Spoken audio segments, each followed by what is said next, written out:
शांता भगवान राम की बहन। अयोध्या के राजा दशरथ की 3 पत्नियों और उनसे होने वाले 4 पुत्रों राम, लक्ष्मण, भरत और शत्रुघ्न के बारे में सभी जानते हैं, लेकिन भगवान राम की बड़ी बहन के बारे में हर किसी को नहीं पता। वाल्मीकि रामायण में भी राम की बहन शांता के बारे में जानकारी नहीं है, लेकिन दक्षिण पुराण में भगवान राम की बहन शांता का इतिहास जरूर मिलता है। भगवान राम की बहन शांता का सच यह है कि शांता राम की बड़ी बहन और माता कौशल्या की बेटी थी। बहुत ही सुंदर और हर कार्य में निपुण थी।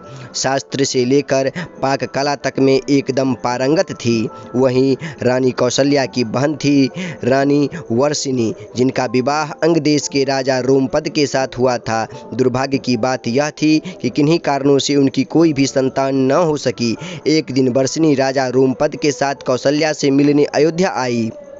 जब सभी एक साथ बैठकर भोजन कर रहे थे, तभी वर्षिणी ने दशरथ की पुत्री शांता की शालीनता और कार्यकुशलता से मोहित होकर अपनी एक इच्छा प्रकट की। वर्षिणी ने कहा, वैसे तो मेरी कोई भी संतान नहीं है, लेकिन मेरी इच्छा है कि शांता की तरह ही मेरी भी एक पुत्री हो।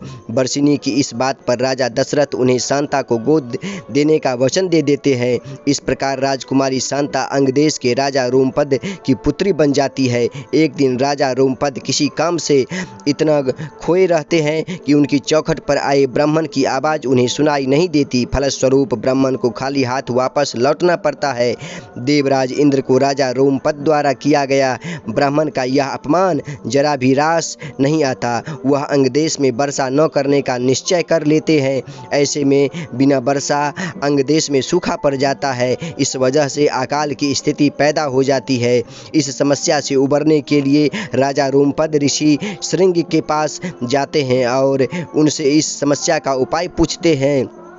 ऋषि राजा को यज्ञ करने की सलाह देते हैं, जिससे रूठे इंद्रदेव को मनाया जा सके। राजा रोमपद ऐसा ही करते हैं और यज्ञ के बाद अंगदेश में पुनः वर्षा होती है। इससे अंगदेश में आई समस्या का अंत हो जाता है।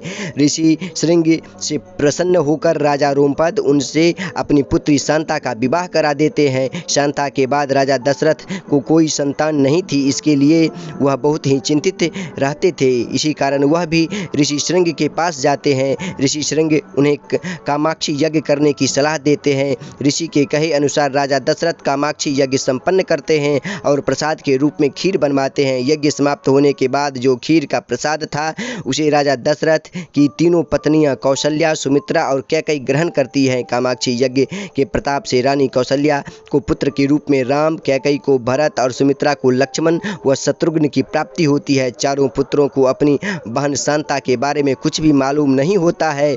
समय के साथ धीरे धीरे राम को अपनी माता के दुख का पता चलता है। साथ ही भगवान राम की बहन शांता के जीवन का सच जो कोई नहीं जानता था, राम को मालूम हो जाता है। बहन शांता के बारे में जानने के बाद राम अपनी मां को बहन शांता से मिलवाते हैं और सभी पुराने मतभेदों को दूर कर एक साथ रहने का वचन देते हैं। दोस्तों, अगर ये कहानी आपको अच्छी लगी हो तो आप अपने इस चैनल को लाइक, शेयर और सब्सक्राइब जरूर करें। जय हिंद।